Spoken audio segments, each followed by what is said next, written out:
Welcome back to the Padilla Family Homestead and to another Tea Time with Jen. This is a podcast style video, and we are just about 2/3 of the way through this season. So we have until the end of January for this season, and it has been a fun one. It's been a busy one, but we've had a lot of good topics. My husband actually broke his tooth today and will not be joining us on the live tonight. He's good. He went to the dentist and is taking some antibiotics and is scheduled to get it taken out. So he is going to be good, but too much talking is hurting him. And so he is not going to be on tonight's video.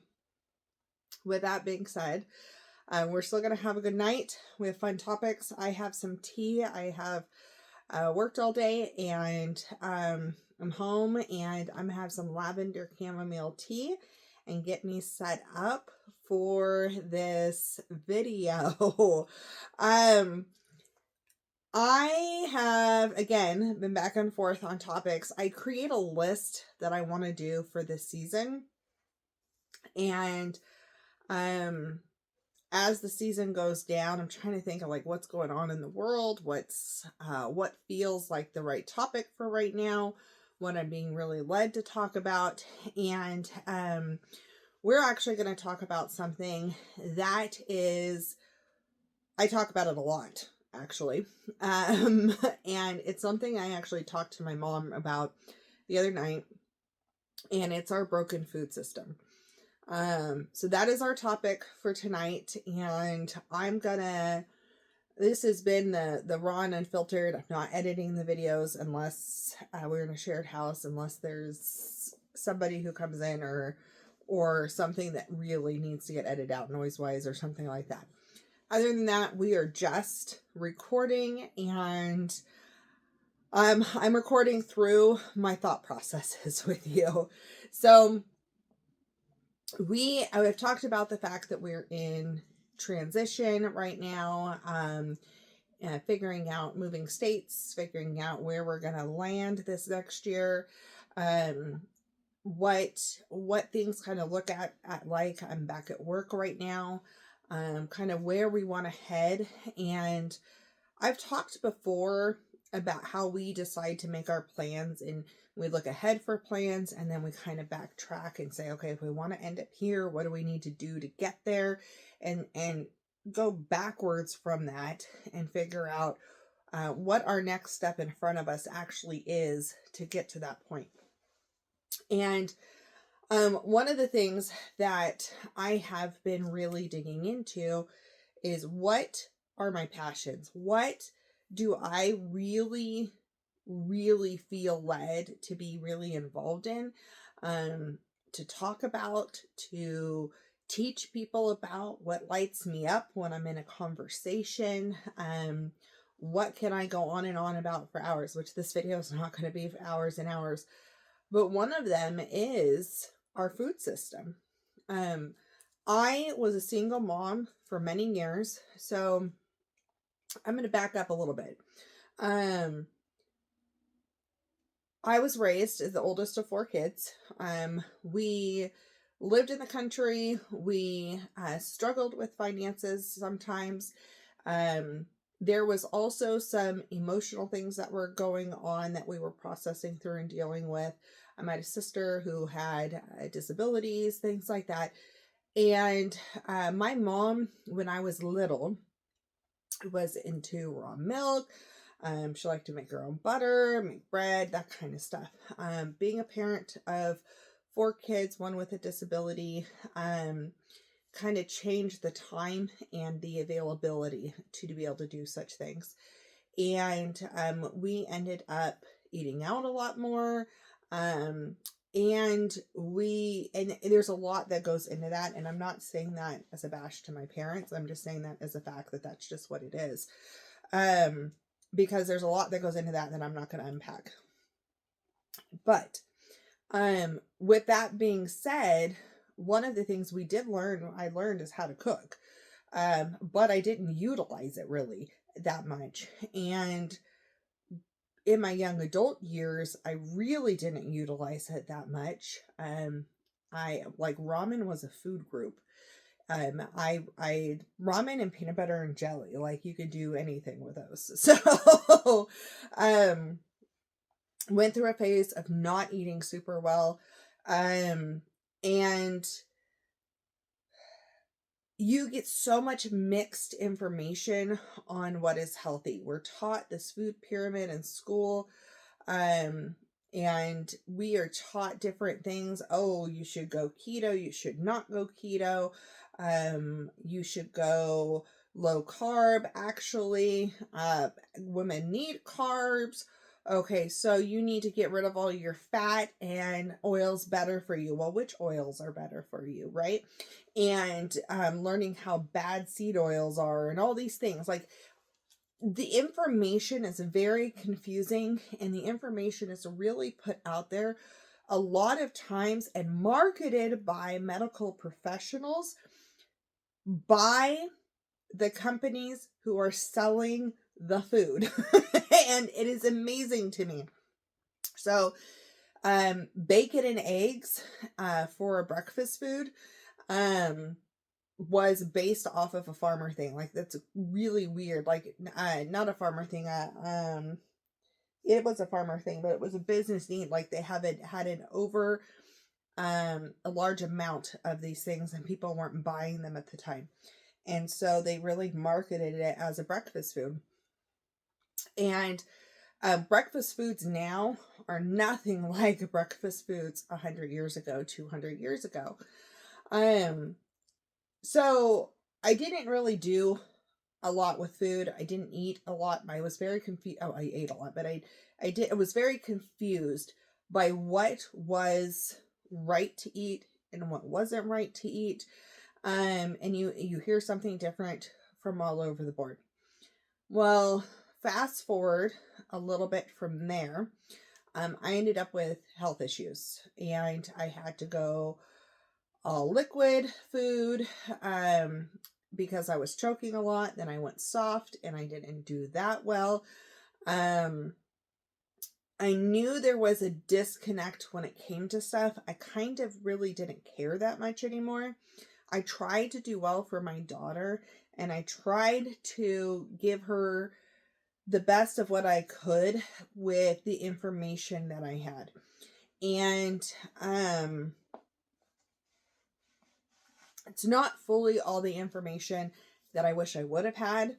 But I went through a huge stage. I was a single mom with 50-50 custody for a long time. And we did not have money to shop well. And I think this is a huge topic when it comes to our food system being broken. And this is something my mom and I were actually just talking about, because when you are poor and you don't have money, you have limited options on what you can bring into the home. Whether that is food you're getting at the grocery store, food you're getting from food banks, food that maybe you're able to grow. We were not in a position to be able to grow it at the time.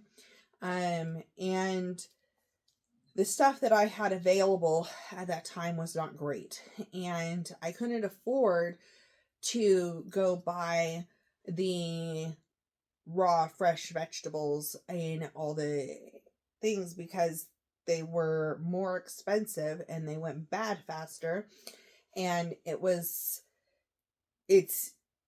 more affordable to buy cans of soup or canned vegetables or ramen or whatever else. Half the time when I went to the food bank with my daughter, almost all of the dairy product was expired and not good. Like, it was horrible. We had to go through a ton of it.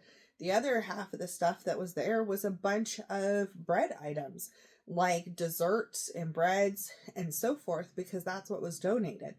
And so there was sometimes meat and sometimes fruits and vegetables, but most of the time Those things were, the fruits and vegetables were really like you had to have them that day, or you had to cook them and turn them into something, which I didn't have the tools for or the knowledge for at the time. So when my daughter was really young, we struggled very hard to get healthy food. And then as she got older, we found this other food bank that actually was amazing. It had tons of fresh food. You did get a meat product. You can go every week and you could get a meat product. Their dairy was at the right dates, so they were not bad. There was still a ton of bread, like half the stuff was bread. But that changed in that one location, like that one place is the place that offered it. In years past, you can look at cultures and you can see who was considered to be rich and had all the wealth, because they're not the ones who were out in the field. They were the palest. They weren't the ones out in the field working, so they weren't the most fit. They were usually the most overweight.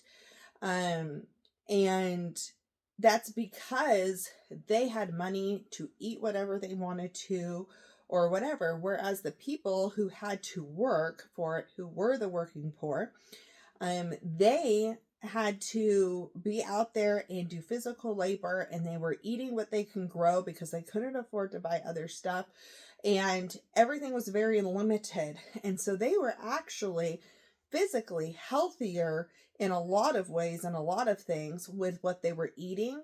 Not necessarily in doctor care, because I cleanliness, that's not necessarily going to be the case, right? But in food habits, they were probably eating the most healthy. Whereas for the first time that I can remember seeing in history, and not a complete history buff here, but our culture is, if you are poor, you're eating crap food and you are eating, and that's what all you can afford. And if you are rich, you can afford to be healthy. And that's insane to me. Like, I don't understand that, because the poor can't even afford to go to the doctor, to get good food, to go to the doctor, to do all these things. And what is marketed to, what are the ingredients in the food that's price-wise available to them is insane.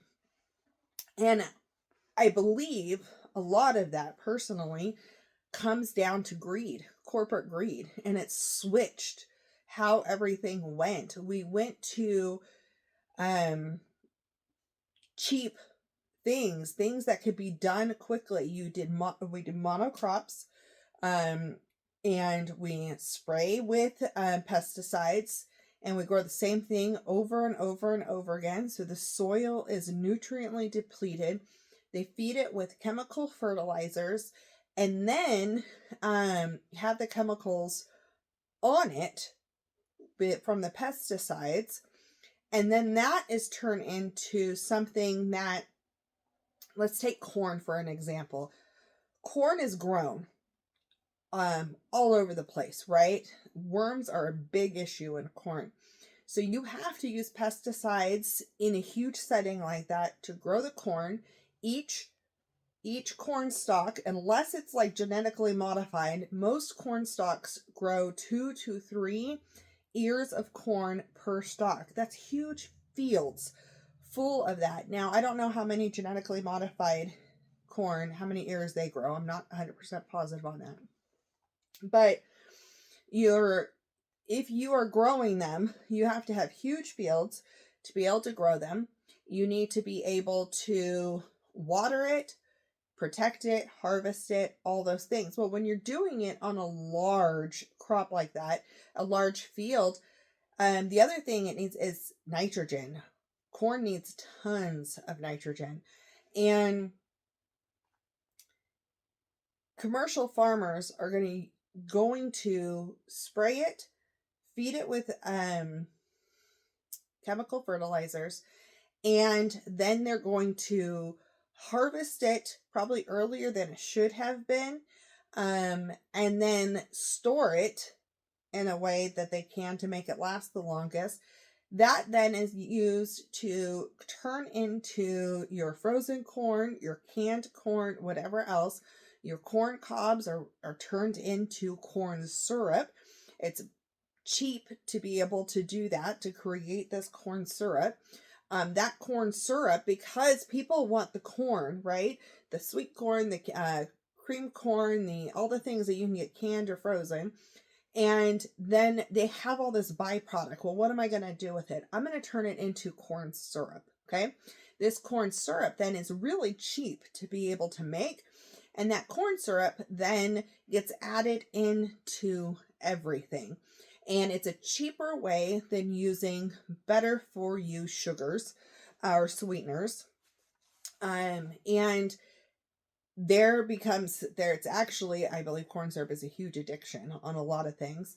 And it that is all because they wanted to figure out how to do it the cheapest, not the healthiest, the cheapest, have it the most available all the time, and get it onto how are we going to make every single product cheaper, to so customers can buy it but have no health benefits in it. Like, it's crazy to me. So that's one example. You have places like certain fast food restaurants that want to have perfect French fries. And so they take their potatoes, they grow them in a heavily sprayed area. They have to spray them really heavy to keep the pests off because they can't have the damage on them. People have to be suited up because they can't be out there with it. It's too toxic while that's being sprayed and everything. Then it's harvested, stored in a warehouse until it's off-gassed enough to be able to be eaten. Then those are shipped to and turned into the French fries. And that's a particular restaurant that we don't go to. So that's crazy because nobody cares about the health of it. They care about the image of it. And that is what our food system has become. The other thing is, a lot of the same people who own these food companies, who are pushing to have all of these different things in process, that they don't care about the health of the people that they're feeding. They just care about the bottom line and putting stuff out that humans shouldn't even be consuming. A lot of those people have stocks in the pharmaceutical world and so forth, and it's all interconnected. Our food system is such in the United States that it is going to make you sick. It is going to give you inflammation. It's going to give you heart disease. It's going to give you diabetes. It is going to have all of these outside things that go into it. And I bet you a ton of it's cancer, all of those things. Our food has so many known carcinogens. And I'm probably saying that wrong. I'm just getting stuck on the word. Known cancer causing ingredients in them. And we are just so used to seeing these names on the labels, or it's covered up into natural flavoring or natural scents or fragrances. Not even on our food, just our food. It's in our perfumes and our lotions and all these things, but that's not the topic tonight. And so when you start going down this track and you are realizing how messed up things are, well, is this everywhere? Is this everywhere that our food is poisoning us? It's making us sick. We go to the doctors and the doctors patch it with medicine. They're not getting to the root of what the issue is with the food.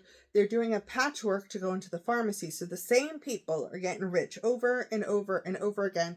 While you are suffering, you're watching your children suffer, you're watching your spouses suffer, you're watching all of these things. And it is amazing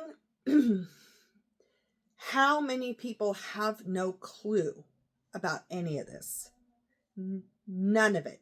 And if you think about it, if you look at federally do some research into how much money is spent from food stamps, the EBT, whatever it is, right? And how much that is spent to go towards junk food. So whether it is sodas or just snacks, desserts, all of this stuff, right? I think I may have my number slightly off here, but I believe it's about 10% of your of the money that is on EBT cards goes to soda. A total of about 25%, I believe, goes to junk food. Desserts, things, snacks, things like that. Not healthy foods, not foods to actually feed the family. And that's government assistance coming from our tax dollars going in to help families who need money for food, and it's buying sodas and candies and things. And I don't have a problem with sometimes having a soda or sometimes having this, but that's what you can get your hands on because it's cheap. It's cheap. Kids are eating snacks all over the place because it's cheap. And they can. I know there's talk right now. This is a hot topic. So I'm curious some people's view on this. It's a hot topic on whether or not, I know our governor here has been bringing it up about changing that system and making it to where people can't buy those things. And people are either really for it or they're really against it, or they're like, I don't know if I want to get my hands in this, because there's a lot that goes into it. And if the program is to help kids eat healthier, well, then how are they eating healthier? If it's to get food into them, that's not really fuel. It's crap that's making them sick. And so I don't know 100% where I stand on that. It's just an interesting thing to dig into and to do some research on. And again, it shows who's on EBT, people who cannot afford to buy the groceries right now on their own. And so they qualify for food stamps and they're getting assistance, and it's going to junk food. Some of it's going to junk food, not all of it. But I bet you that cost of that junk food is not going to be able to cover the cost of healthy food. And so I think it's really important when it comes to our food and your family to really look at what it is that is going to make your family healthy. You need to look into, I'm going to stop this for a second. I'll come right back. Sorry, I had somebody in the garage, so I wanted to take care of that for a second. So I think it's each one of our responsibility to really decide what our family is going to eat and what we are okay with. And that's a personal decision each person needs to do. And I think we're all going to come at it different ways for different reasons.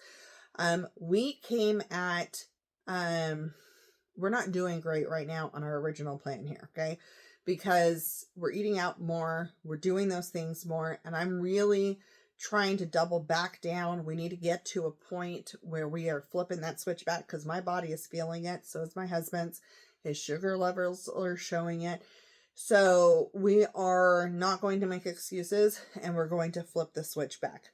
And so these are things that I'm talking to myself about, because convenience, it's so hard. We live in a world of convenience, of the quick drive-throughs and fast food and instant meals that you pop in the oven or, the microwave. There's so much out there that makes life easier, that when you're tired, you don't want to push through, that this does not become a priority. Food is not a priority. Whereas in cultures in the past, and in some cultures currently, food is everything. That's where community gathers, is around food. The meal is the most important thing. And if you think about hundreds of years ago, how long, we didn't have microwaves. We didn't have all the setups that we have now and all the conveniences that we have now. You had to plan ahead for your meals. And the wife of the house, spent so much time cooking and preserving and getting things ready. That way they had something to eat over the winter. Imagine before refrigeration. Oh my gosh, what would I do without a refrigerator or a freezer? It's crazy to think about. And so when you look at that, our world and the way we're living right now is such a new thing in the scope of the world. It is such a new experiment that we have no clue the long-term issues that this is going to cause. And so it's important to look at what is important to you. So like for us, I deal badly with inflammation. I deal badly with my blood pressure has been kind of going up and down again a little bit. And my husband battles with the sugars.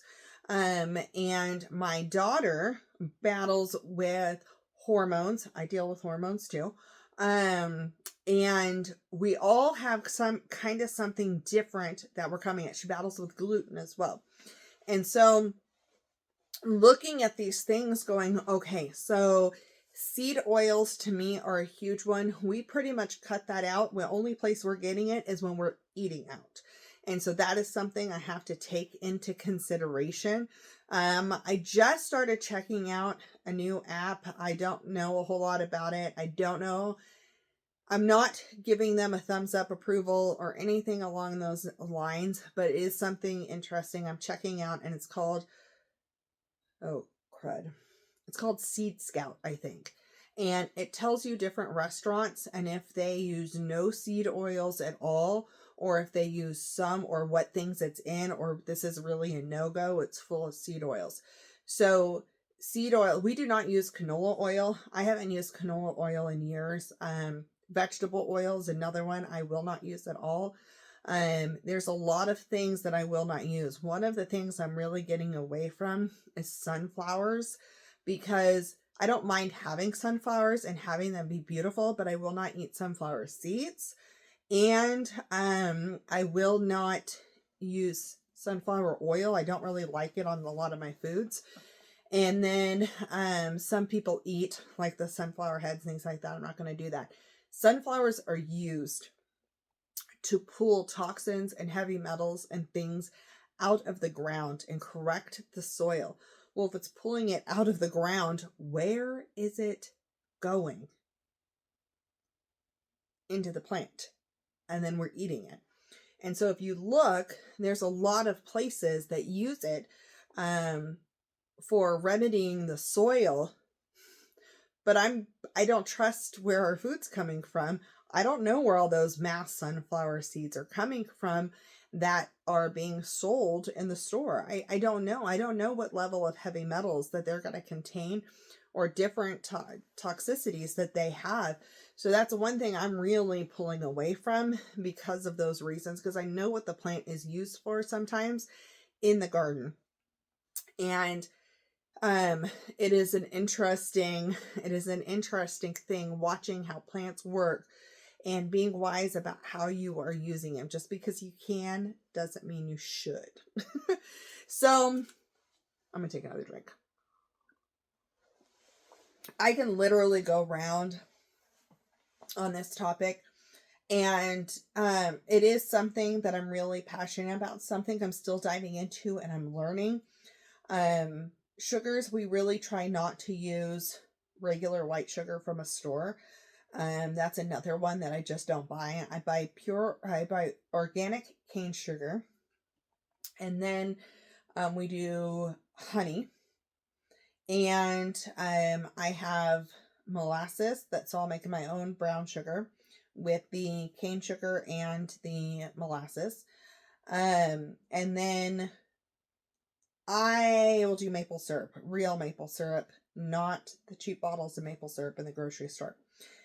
So those are things that that's one big thing for me. Sugar is crazy. I've been learning more and more about sugar. So you have some sugars that are made from sugar beets, and then you have some sugars that are made from sugar cane. Both of those have genetically modified versions of the plant that the big companies use to create them. And if you're not getting it from a quality source, you could be getting it that's genetically modified to withstand the use of Roundup. So they spray Roundup all over the plants to kill everything else around it. Then they set everything on fire, basically, and then they process the canes to make sugar. And so you're getting burned on Roundup into the plants. Like it's amazing to me how crazy things have gotten. And I would never have thought when I'm buying a bag of sugar that that was what I was getting. It's just sugar. You use it to cook with, right? You need it for all kinds of different things. But in reality, there is a quality level for the sugar. There's a quality level for our spices. There's a quality level when it comes to our produce. I won't touch anything that has the peel coating on it. If it doesn't rot, there's something wrong, unless you're fermenting it or doing something else to it. If it doesn't rot, there's something wrong. Things should go bad. Bread should go bad. If it has a ton of preservatives in it, it's not something that should be going into us. There's so many things that are so toxic. And so this can be very overwhelming for a lot of people, and some people just won't do anything about this in their lives because it is so overwhelming. It's like, I don't even know where to start, so I'm not going to start. I started with bread. It's an easy place to start. Learn how to make bread. I started with 4-ingredient yeast bread, and then I went into sourdough bread, and I went about a year and a half without buying any store-bought bread. And since we've been here, that hasn't been the case, but we are going to get back onto that track. And that was huge.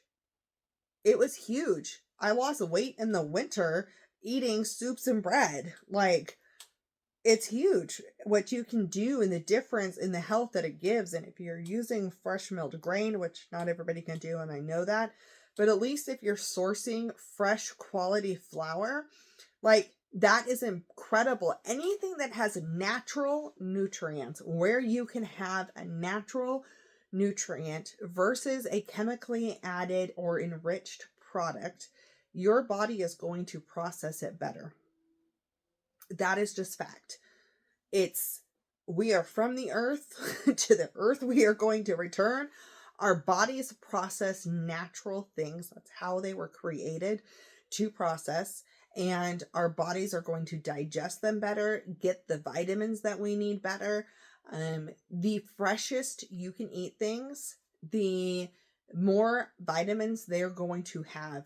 There are so many foods that lose such a ridiculous amount of vitamins within an hour of being picked, within a day of being picked, within a week of being picked, within a month of being picked. There are so many things that we are eating thinking we're getting tons and tons of nutrients, but by the time they get into your household at the grocery store, for you to eat them, they're nothing or hardly anything. And so if you can grow something, grow something. Look at spinach, look at lettuce, look at things like that that are quick turnarounds for you to be able to get some of the things where you can eat baby greens as a salad and it's still almost going to look like what you're getting in the store. Those are easy things to switch and to start growing. I am going to continue to have this be a topic on my channel because I think it's something so important about intentionally living, is being aware that our food system is broken, being aware that our system right now is set up in a way that is literally poisoning us, and we are just blindly going along with it and just doing it. And sometimes that is honestly all that you can do. I have been there. But I also have been to the place where I had to wake up and I had to change something. And I started with one thing. Then I started with a second thing. Once I had the one thing conquered, I moved on to a second thing. Then I moved on to a third thing. Right now in transition, I am flailing a little bit, but there's still things we will not do. There's certain fast food places I refuse to go to. There are certain things I still will not buy. I know what my body does. If I'm cooking at home, I'm using avocado oil or olive oil. When I am sweetening things, I am using honey or my organic cane sugar for the most part right now. I am not buying cereal that has BHT in it. I can't do it. I pretty much stopped buying the cereal aisle. When I go to the regular grocery store, I try really hard to stay on those outside aisles because almost everything on the inside aisles are not good for you. The more you can stay fresh and in those outside aisles where you have your dairy, where you have your meat, where you have your fresh vegetables, that is the best that you can be. But then there's the coffee aisle. Can't skip that. So there are things where it's hard. This isn't an easy switch, but it is so worthy. And I can tell you, I physically feel the difference. I felt the difference when we started doing it well, and I stayed doing it well. And then I feel the difference now not doing it well. And so these are all things that I know that it's possible. I know that it takes work. I know that it takes forethought, but I know that it is one of the worthiest causes out there. And I know the difference. I saw the difference in my daughter. I saw the difference in my husband. I see it. And so it is such a worthy cause for me, and that is going to be something I am really focusing on. And as I'm focusing on that, I'm going to try to be writing down recipes and sharing different things along the way. This is going to be a process though for me because again, we're still in transition. So expect there to be more of this in the coming year. I'm not saying I'm going to have a ton of videos in January and February regarding this, but we are going to have more content regarding our food system, how to break free from it. And I'm kind of excited to see what the next few years hold when it comes to our food. If we can get red dye number 40 out of our country, I would be happy. There's a lot of things out there that are affecting our kids, our unborn children, and our children who have already been born and have different things going on. And we wonder why there's certain behavioral things going on, or there's so many autoimmune issues, or there are so many different there's just so many different problems going on, and there is a direct link between our food and those problems. So start digging in. Don't dig your head in the sand. Pick one problem at a time. If this is overwhelming, don't think about it all. Get comfortable with one thing and then go from there. And if you need suggestions, feel free to reach out. Our comments thread is great. I would love to know where you started. I'm trying to get the comments threads going with those responses. So if you're watching this, I would love for you to comment on some areas that you're say like this is what I'm struggling with, or this is where I'd love more information, or this is what I have done well and this is how I've done it.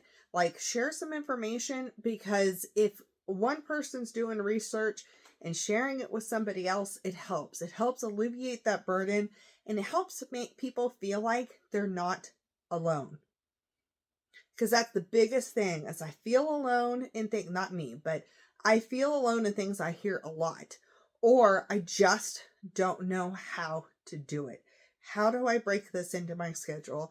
How do I make this a possibility? How do I put this as a priority? And it's possible. We just got to get there together. So that's today's video. That's today's food for thought. I thank you for watching with me and sticking it through. I'm going to finish my tea, go get changed into my jammies, and I will see you on the next video, which my daughter should be here for. Okay, see you on the next one.